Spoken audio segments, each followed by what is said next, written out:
Hello viewers, welcome to our AN education unit.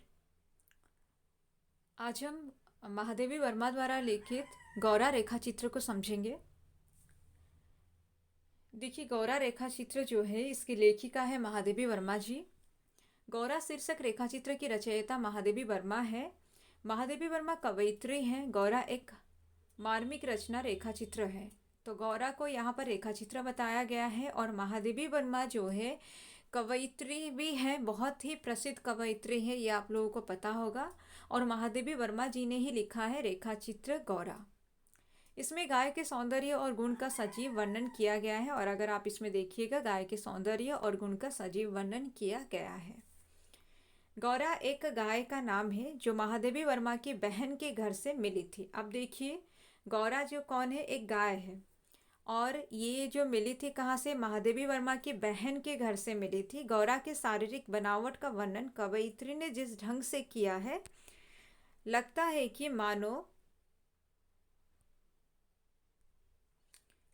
कि मानो Italian marble से तराशा गया हो। तो इटालियन मार्बल याद रखिए किसके बारे में बोला गया है, गौरा के बारे में बोला गया है। लेखिका जो है गौरा के शारीरिक बनावट का वर्णन इस तरह से की है कि मानो इटालियन मार्बल से तराशा गया हो। ठीक है। सारांश अगर आप देखिएगा कुछ इस तरह से है। इस रेखा चित्र में महादेवी वर्मा गाय का गुण और सौंदर्य का सजीव वर्णन किया है। तो इस रेखा चित्र में यहाँ पर निबंध हो गया है, तो ये रेखा चित्र होगा। इस रेखा चित्र में महादेवी वर्मा ने गाय का गुण और सौंदर्य का सजीव वर्णन किया है। गौरा उस गाय का नाम है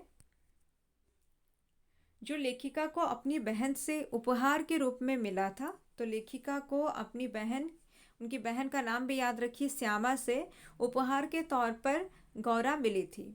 गौरा के पुष्ट लचीले पैर, बूढ़े बूढ़े चिकनी भरी हुई पीठ, लंबी सुडौल गर्दन, निकलते हुए छोटे छोटे सिंग, भीतर की लालिमा की झलक देते हुए कमल जैसी दो अधकुली पंखुड़ियाँ। तो कमल जैसी दो अधकुली पंखुड़ियाँ, ये किसके बारे में बोला गया है, ये उसके कान के बारे में बोला गया है।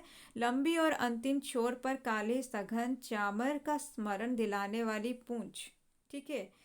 तो काले सघन चामर का स्मरण दिलाने वाली पूंछ, ये शारीरिक वर्णन को याद रखिएगा। सब कुछ सांचे में ढला हुआ सा था। गाय को मानो इटालियन मार्बल में तराशा गया हो। काफ़ी इंपॉर्टेंट लाइन है, इसको याद रखिएगा, इससे क्वेश्चन आ सकता है। गाय को मानो इटालियन मार्बल में तराशा गया हो। हालांकि खाद्य समस्या को लेकर लेखिका को पशु पक्षी पालना पसंद नहीं था, परंतु गौरा के अप्रतिम सौंदर्य से अभिभूत होकर उन्होंने उसे पालने का निश्चय किया।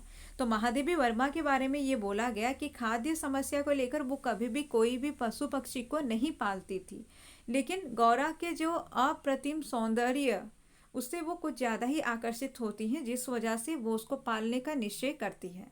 घर पर गौरा के आने पर उसकी आरती उतारी गई। वो कुछ दिनों में परिवार के सदस्यों और सेवकों से हिल मिल गई। तो गौरा के बारे में बोला गया, जब गौरा को लेकर आया जाता है तो उसकी आरती उतारी जाती है। वो कुछ दिनों में परिवार के सदस्यों और सेवकों से हिल मिल गई, मतलब घुल मिल गई।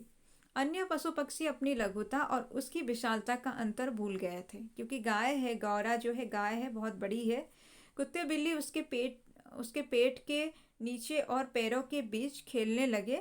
शीघ्र ही सजग शाकांक्ष गौरा सबको आवाज़ से नहीं, पैर की आहट से भी पहचानने लगी। अब गौरा जो है सबकी आवाज़ से ही नहीं बल्कि पैर के आहट से भी सबको पहचानने लगी। मोटर के फाटक में प्रवेश करते ही वो वाह वाह की ध्वनि से लेखिका को पुकारने लगती थी। लेखिका के चाय नाश्ता तथा भोजन के समय से भी वो इतनी परिचित थी कि थोड़ी देर कुछ पाने की प्रतीक्षा करने के बाद रंभा रंभा कर शोर मचा देती थी। तो यहाँ पर क्या बताया गया, लेखिका के चाय नाश्ता तथा भोजन के समय से भी वो इतनी परिचित थी, मतलब उसको पता है किस किस समय में लेखिका क्या करती है। वो क्या करती है, रंभा रंभा कर शोर मचाने लगती है। एक वर्ष पश्चात गौरा ने एक स्वस्थ और सुंदर बच्चे को जन्म दिया। ठीक है, एक वर्ष पश्चात गौरा जो है एक स्वस्थ और सुंदर बच्चे को जन्म देती है। गेरू रंग के बछड़े में बछड़े के माथे पर पान के आकार का सफेद, तो देखिए गेरू रंग के बछड़े, बछड़े कैसा था, गेरू रंग का, और माथे पर पान के आकार का सफेद तिलक, माथे पर क्या लगा हुआ था, पान के आकार का सफेद तिलक, किस आकार का, पान के आकार का, कहीं से भी क्वेश्चन बन सकता है।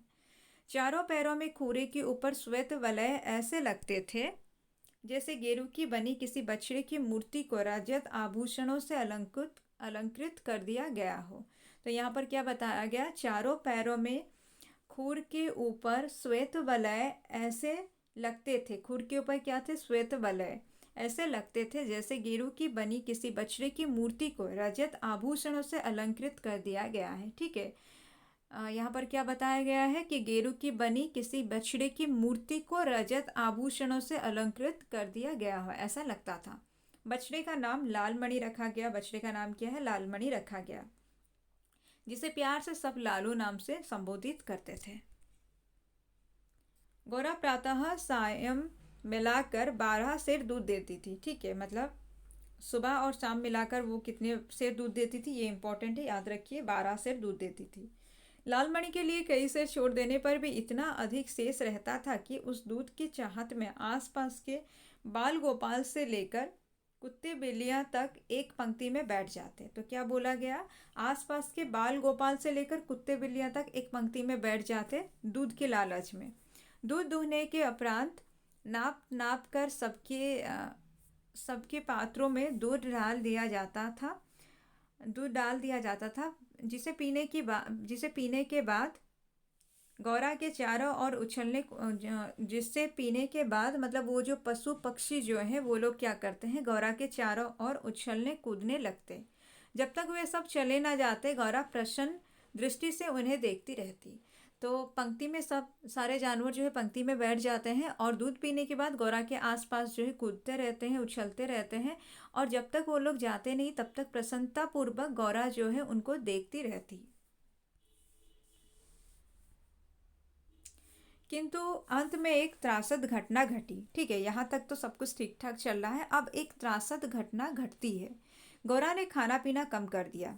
पशु चिकित्सक आए। अब देखिए यहाँ पर और एक पैराग्राफ जो आप लोग समझ लीजिए क्या है ना, दूध दोहने के लिए उनका ये एक जो काम था उसके लिए एक उनको एक मतलब क्या है, एक क्या बोलते हैं उसको, जो दूध दूहने वाला को ये लोग महादेवी वर्मा लाई थी, या उसको नियुक्त किए थे महादेवी वर्मा जी ने।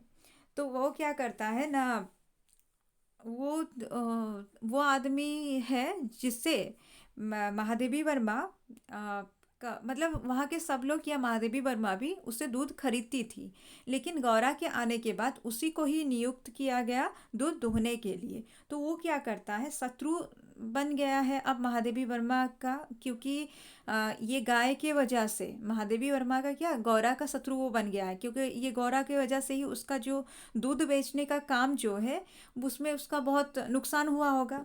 तो इसलिए वो क्या करता है, खाना में ही सुई मिलाकर गौरा को खिला देता है। तो गौरा खाने के बाद क्या होता है ना, कुछ दिन के बाद में गौरा खाना पीना कम कर देती है। उसके बाद महादेवी वर्मा क्या करती है, पशु चिकित्सक को बुलाती है, और पशु चिकित्सक जब बहुत सारे आते हैं, बहुत सारे परीक्षण निरीक्षण के बाद में वो लोग बताते हैं कि गाय को जो है सुई खिला दी गई है। अतः कुछ दिन के बाद गाय मर गई। अब क्या होता है ना, वो जो चिकित्सक आते हैं, चिकित्सक आने के बाद वो लोग बहुत परीक्षण निरीक्षण के बाद बताते हैं कि गाय को जो है सुई खिला दी गई है, और उसका तकलीफ को कम करने के लिए उसको जो है सेब का रस भी पिलाया जाता है। ठीक है, लेकिन अंत में क्या होता है, बहुत कोशिश के बाद भी गौरा को बचा नहीं पाती है लेखिका। ठीक है, बहुत कोशिश के बाद भी गौरा को बचा नहीं पाती है। गौरा का मृत्यु का समय भी याद रखिएगा, ब्रह्म मुहूर्त में जो है गौरा की मृत्यु होती है, ये याद रखिएगा। ये याद रखिएगा, ये काफ़ी इम्पोर्टेंट है कि ब्रह्म मुहूर्त में गौरा की मृत्यु होती है, और टाइम भी याद रखिए, सुबह के 4 बजे। ठीक है, इस प्रकार एक नया सत्य का उद्घाटन हुआ। जब बहुत परीक्षण निरीक्षण के बाद में एक नया सत्य का उद्घाटन होता है, और वो सत्य क्या है ना, ये जो ग्वाला के बारे में। ठीक है, वो ग्वाला क्या क्या करता है ना, घरों में बहुत सारे घरों में वो दूध देता है ग्वाला, और अक्सर ग्वाला ऐसे घरों में जहाँ उनसे अधिक दूध लिया जाता है गाय का आना सह नहीं पाते। अवसर मिलते ही वे गुड़ में सुई लपेटकर खिला देते हैं। गाय के मर जाने पर पुनः वे दूध देने लगते हैं। तो जहाँ पर वो लोग ज़्यादा दूध देते हैं और वहाँ पर अगर गाय को रख लिया जाता है तो इस चीज़ को ग्वाला जो है सह नहीं पाता है, और वो क्या करता है ना, सुई खिला देता है गाय को। तो यहाँ पर भी वही हुआ, गुड़ में सुई मिलाकर खिला दिया गया, किसको, गौरा को। गाय के मर जाने पर पुनः वे दूध देने लगते हैं। मर्माहत लेखिका आह भरते हुए कहती है, आह ओह मेरा गोपालक देश। देखिए, ओह मेरा गोपालक देश, ये कौन कहती है? ये महादेवी वर्मा खुद कहती हैं। इसको भी याद रखिए, ये हो सकता है आपका क्वेश्चन में आ जाए। अब देखिए इसकी विशेषताओं को अगर देखिएगा, मानवीय संवेदना आपको मिलेगा। रेखा चित्र में मानवीय संवेदना का अच्छा चित्रण है। जब गौरा अस्वस्थ हो गई, उसने खाना कम कर दिया, तो महादेवी की उसके प्रति संवेदना अधिक बढ़ गई। वे उसे रात में कई बार देखने जाती। जब उसके प्राण निकलने लगे तो उनका हृदय रो पड़ा। गौरा ने उनके कंधे पर अपना सिर रखकर अपने प्राण त्याग दिए। तब उनके हृदय से निकला, यह कैसा गोपालक देश है जहाँ गायों की ऐसे निर्मम हत्या की जाती है। मानवीय संवेदना इसका मूल भाव है। तो यहीं पर हमें मानवीय संवेदना देखने को मिलता है। और अगर आपसे क्वेश्चन पूछे कि गौरा का मूल भाव क्या है, तो आप लोग ये याद रखिए, मानवीय संवेदना जो है गौरा रेखा चित्र का मूल संवेदना है या मूल भाव है, मानवीय संवेदना। तो यहाँ तक था, ये आपको समझ में आया होगा। यहाँ पर देखिए बताया गया है कि किस तरह से जब लेखिका को पता चलता है कि गौरा जो है अस्वस्थ है, ठीक है, तो वो बार बार उसके पास जाती है, उसको बार बार देखती रहती है। और जब गौरा का मतलब मृत्यु के समय किस तरह लेखिका जो है रो पड़ती है, वो भी यहाँ पर वर्णित है। यथार्थता अगर आप देखिएगा, इसमें यथार्थ का भी चित्रण है। रेखा चित्र में मानव मन का यथार्थ चित्रण हुआ है। स्वार्थी व्यक्ति व्यक्तिगत स्वार्थ के लिए कैसे जघन्य पाप कर देते हैं, इसका यथार्थ वर्णन पढ़ने को मिलता है। ग्वाला ने व्यक्तिगत स्वार्थ के कारण गौरा को सुई खिलाई। ये स्वार्थी और ईर्ष्यालु व्यक्ति का यथार्थ चित्रण है। यथार्थ चित्रण किस तरह से मिलेगा? व्यक्ति का अपना एक सोच यहाँ पर जाहिर किया गया है कि किस तरह से व्यक्ति जो है अपने स्वार्थ के आगे इतना स्वार्थी बन जाता है कि उसको एक मासूम जानवर तक का दर्द दिखाई नहीं देता है, वो दर्द के बारे में सोचता नहीं है, और उसे किस तरह से गुड़ के अंदर सुई देकर खिला देता है। अपनों से लगाव होने से जो सुख मिलता है और बिछो पर जो पीड़ा होती है, उसका भी यथार्थ वर्णन है। अपने से लगाव रहता है हम सबको, ठीक है, फिर जब हम उनसे बिछड़ते हैं तो हमें तकलीफ भी होता है, इसका वर्णन भी आपको देखने को मिलेगा। कैसे वर्णन इसका किया गया है? लेखिका जो गौरा की कितनी करीब थी, जब गौरा अस्वस्थ हुई और मृत्यु तक पहुंची, तब उनको बहुत तकलीफ हुई थी, इसका वर्णन भी मिला है, वो भी एक यथार्थ वर्णन है। गौरा के महादेवी के घर आने पर सभी को कैसी प्रसन्नता हुई, उसकी मृत्यु पर महादेवी को जो पीड़ा हुई, इसका यथार्थ वर्णन है। पशुओं में भी अपनत्व होता है, इसका भी यथार्थ वर्णन पढ़ने को मिलता है। तो पशुओं में भी अपनत्व होता है। जिनके भी पास कोई भी जानवर के अगर आप लोग करीब हैं, तो आप लोग इस चीज़ को समझेंगे ज़रूर कि अपनापन जो है सिर्फ इंसान के अंदर नहीं रहता, बल्कि जानवरों के पास भी होता है। और उसी का वर्णन भी आपको देखने को मिलेगा, किस तरह से पैरों के आहट से वो पहचान जाती है कि कौन आ रहा है, किस तरह से वो उसको मतलब हर चीज़ की जानकारी कैसे वो रखती है कि ये समय जैसे कि वहाँ दिया है कि नाश्ता करने का समय, खाना खाने का समय, आने का समय, महादेवी वर्मा का ये सब कुछ उसको पता था, गौरा को पता था। तो ये क्या है, ये एक पशुओं के अंदर भी कितना अपनापन है इंसानों को लेकर। जानवरों को लेकर तो रहता ही है, उनके जो अपने हैं उनको लेकर तो रहता ही है, लेकिन इंसानों को लेकर भी उनके अंदर बहुत अपनापन रहता है। ठीक है, यही था आपका महादेवी वर्मा द्वारा लिखित गौरा रेखा चित्र। उम्मीद है आप लोगों को समझ में आया होगा। ये बस ओवरऑल नॉलेज है कंसेप्ट में। बाकी जब हम एमसीक्यूज़ को करेंगे तो कंप्लीट चैप्टर का जब एमसीक्यूज़ कर लेंगे, फिर आपको उसको अगर आप अच्छे से लर्न करते हैं तो कहीं से भी क्वेश्चन आएगा तो आपका आंसर जो है सही ही बनेगा।